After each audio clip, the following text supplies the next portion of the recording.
요즘 따라 이상하게 걸음이 느려졌다고 느끼신 적 있으신가요? 아침에 일어나 첫 발을 디딜 때 무릎에서 오는 찌릿한 느낌. 평소엔 무심히 지나쳤던 이 작은 신호가 사실은 우리 몸이 보내는 조용한 도움 요청일 수 있습니다. 괜찮겠지. 나이 들면 다 그렇지. 사실 무릎은 우리 몸에서 가장 조용히, 가장 오래 버티는 관절입니다. 아기였을 때 처음 걷기 시작한 그날부터 지금까지 단 한 번도 쉬지 않고 우리를 지탱해주고 있었죠. 하지만 세월이 쌓이고 하루하루 무게가 더해지면서 무릎은 점점 말을 아끼기 시작합니다. 그리고 어느 날, 비 오는 날이면 뻐근하게 아프고 쪼그려 앉았다. 일어나면 딱딱 소리가 나며 오래 걸은 날엔 붓고 열이 나는 등 말 대신 신호를 보내오기 시작하죠. 혹시 이런 적 있으셨나요? 시장에서 장을 보고 돌아오는 길. 예전엔 가볍게 들던 장바구니가 오늘따라 더 무겁게 느껴지고 무릎이 살짝 꺾이듯 아파서 잠깐 멈춰 섰던 적. 주변 사람들은 앞서 걷는데 괜히 혼자 느려지는 것 같아 초조해지고 괜찮다고 하면서도 속으로는 걱정이 되는 그 순간. 그게 바로 무릎이 우리에게 건네는 첫 번째 이야기입니다. 나 조금 지쳤어. 사람들은 흔히 허리 통증엔 민감하면서도 무릎 통증은 참고 넘기기 일쑤입니다. 하지만 무릎은 침묵의 관절이라 불릴 만큼 마지막 순간까지 참다 신호를 보냅니다. 이미 그때는 안쪽 연골이 많이 닳았을 수도 있고 관절액이 줄어들어 움직일 때마다 마찰이 생기고 있을 수도 있죠. 마치 오래된 나무문 경첩처럼 기름칠이 필요한데도 계속 열고 닫다 보면 삐걱거리듯이요. 이쯤에서 한번 지금 무릎을 만져보세요. 따뜻한가요? 차가운가요? 혹은 부어있진 않나요? 무릎을 구부릴 때 소리가 나진 않나요? 이런 아주 사소한 변화들이 사실은 무릎이 들려주는 지금 돌봐줘라는 말일 수 있습니다. 그러면 우리는 무릎에게 어떤 보답을 할 수 있을까요? 병원에서 진단을 받는 것도 중요하지만 그보다 먼저 무릎과 대화를 나누는 시간을 가져보는 겁니다. 하루 중 가장 무릎이 편안한 순간은 언제인지, 반대로 가장 아픈 때는 언제인지, 날씨가 흐릴 때 더 아픈 건지, 오래 앉아 있다가 일어날 때 불편한 건지, 이런 기록을 해보는 것만으로도 내 몸과 마음의 대화를 시작할 수 있습니다. 무릎이 아픈 날엔 억지로 걸으려 애쓰기보단 다리를 따뜻하게 감싸주는 찜질부터 해보세요. 특히 겨울철, 바람이 차가운 날엔 무릎이 움츠러들면서 통증이 심해지기 쉬운데요. 이런 날엔 외출 전 미지근한 수건으로 무릎을 감싸 10분 정도 온찜질을 하면 관절이 조금 더 부드러워집니다. 그리고 혹시 계단을 오르내릴 일이 있다면 올라갈 땐 건강한 다리부터, 내려올 땐 아픈 다리부터 움직이는 것이 좋습니다. 이건 물리치료사들이 가장 기본적으로 알려주는 무릎 사용법 중 하나인데요. 생각보다 많은 분들이 거꾸로 사용해 오히려 통증을 악화시키는 경우가 많습니다. 또한 의자에 앉아 발끝을 천천히 들었다 내리는 의자 속 발끝 운동은 무릎에 부담을 주지 않으면서도 근육을 단련할 수 있는 좋은 방법입니다. 하루에 10회씩 3세트 정도만 해도 다리 근력이 조금씩 회복되는 걸 느낄 수 있습니다. 그 외에도 무릎이 좋지 않을 때 피해야 할 습관이 있습니다. 바닥에 쪼그려 앉기, 양반다리로 오래 있기, 무거운 물건 들기 등은 모두 무릎에 무리를 줄 수 있습니다. 반면에 편한 신발을 신기, 하루 15분 정도 가벼운 평지 산책하기, 무릎 높이에 맞는 의자 사용하기는 무릎을 아껴주는 행동들입니다.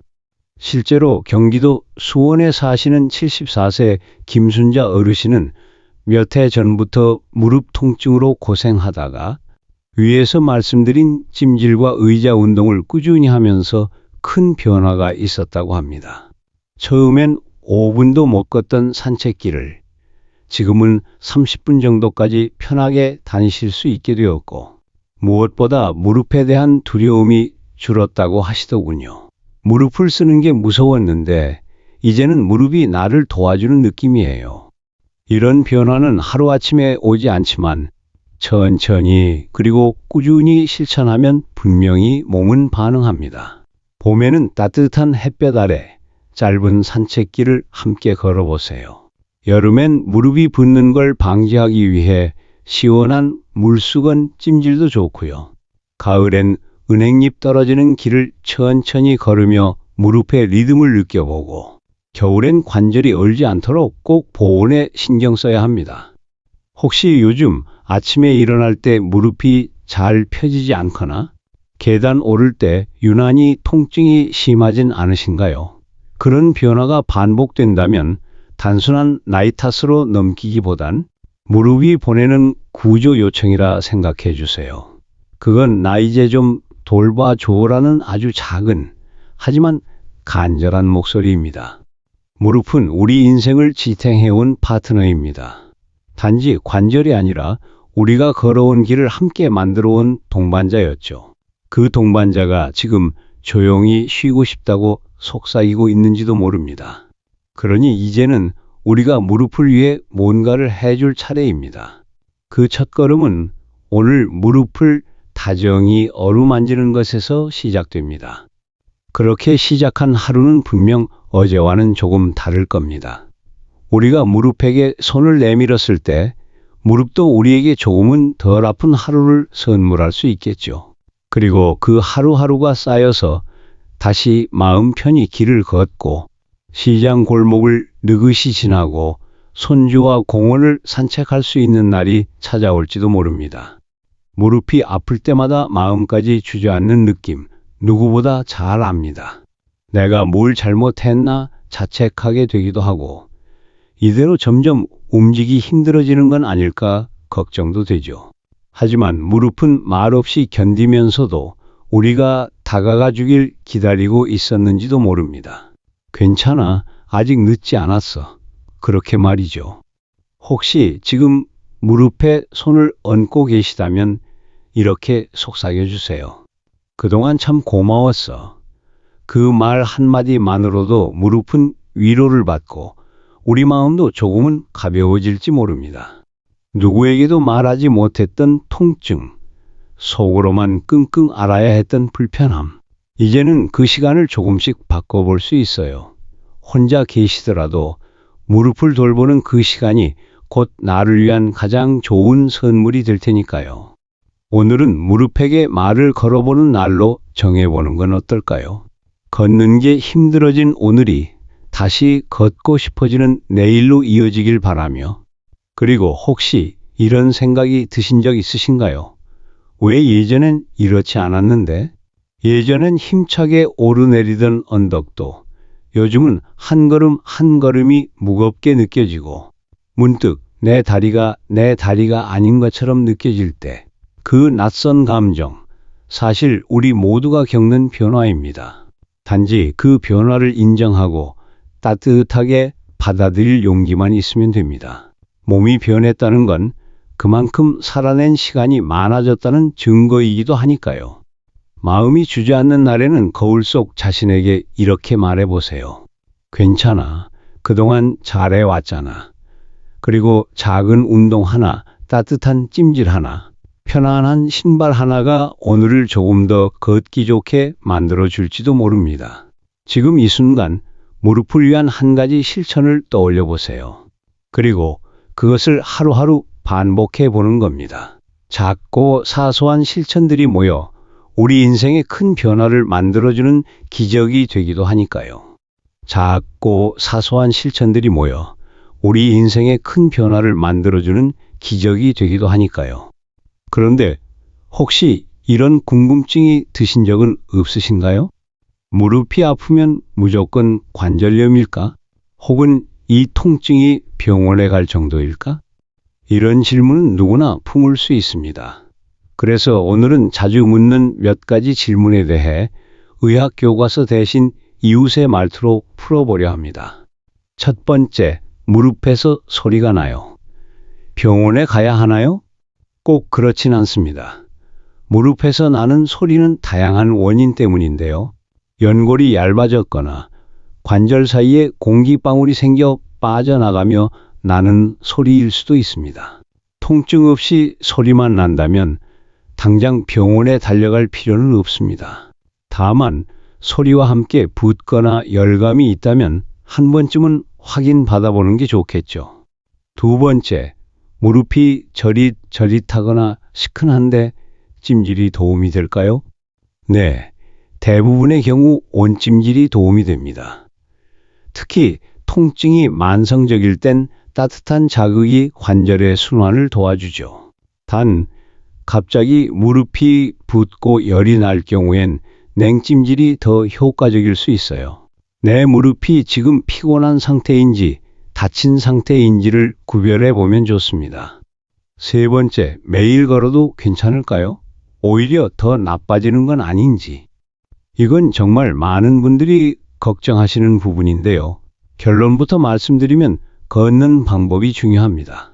부드러운 평지에서 무리하지 않고 발에 잘 맞는 운동화를 신은 채로 하루 15에서 20분 걷는 것은 오히려 관절 주변 근육을 강화하는 데 좋습니다. 단, 통증이 심할 땐 걷는 것보다 휴식이 우선입니다. 네 번째, 약을 먹는 게 나을까요? 운동을 하는 게 나을까요? 둘 다 필요할 수 있습니다. 약은 염증을 가라앉히고 운동은 관절을 지탱하는 힘을 만들어줍니다.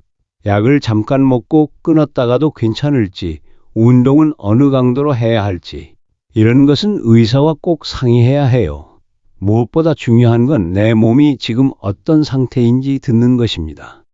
혹시 지금 마음속에 나도 괜찮아질 수 있을까라는 의문이 피어오르셨다면 저도 이렇게 말해드리고 싶어요.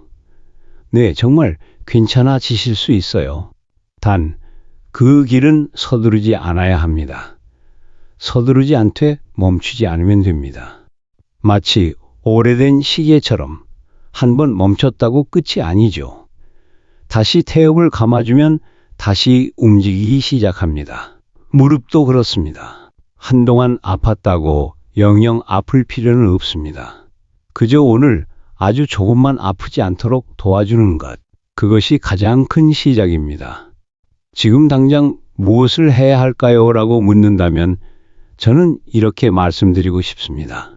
지금 무릎 위에 손을 얹어보세요. 그리고 아주 작게, 아주 조용히 이렇게 말해보는 겁니다. 괜찮아. 지금부터 내가 널 돌볼게. 그 다정한 말 한마디가 여러분의 내일을 조금 더 가볍게 해줄 겁니다. 이 이야기를 여기까지 들어주신 당신께 고맙습니다. 그리고 당신의 무릎에게도 정말 수고 많았다고 전해주시길 바랍니다. 그러다 보면 조금은 달라질 겁니다. 그러다 보면 아침이 덜 무겁게 시작될 수도 있어요. 그러다 보면 다시 한 걸음이 가벼워질 수도 있습니다. 혹시 요즘처럼 쌀쌀한 날, 바람 한 줄기에도 무릎이 옥신거리진 않으셨나요? 그럴 땐 어김없이 할머니께서 덮어주시던 무릎 담요가 떠오릅니다. 그 포근한 감촉, 따뜻한 그 색깔, 무릎을 덮어줄 때 느껴졌던 그 안도감. 몸이 아플 때마다 마음도 쪼그라들었던 어린 시절의 기억이 겹쳐옵니다. 그렇게 한참을 앉아있다 보면 어느 순간 지금 이 자리에 앉아 계신 당신도 누군가의 무릎을 감싸주던 손이었겠죠. 자식의, 배우자의, 친구의. 그리고 이제는 그 따뜻한 손길을 당신 자신에게 한번 건네보는 시간입니다. 살아오며 다쳐온 시간만큼 회복할 수 있는 시간도 분명히 남아 있습니다. 그 사실 하나만으로도 충분하지 않을까요? 무릎이 보내는 신호는 결코 약함의 증거가 아닙니다. 오히려 그건 살아온 흔적이고 앞으로를 위한 예고편입니다. 지금 이 계절의 끝에서 다가오는 계절이 더 따뜻해지기를 바라며 이 이야기가 오늘 당신의 저녁을 조금 더 따뜻하게 덮어주었기를 바랍니다. 그러다 보면 정말 괜찮아질 겁니다. 그러다 보면 또 한 번 길 위에 설 수 있을 겁니다.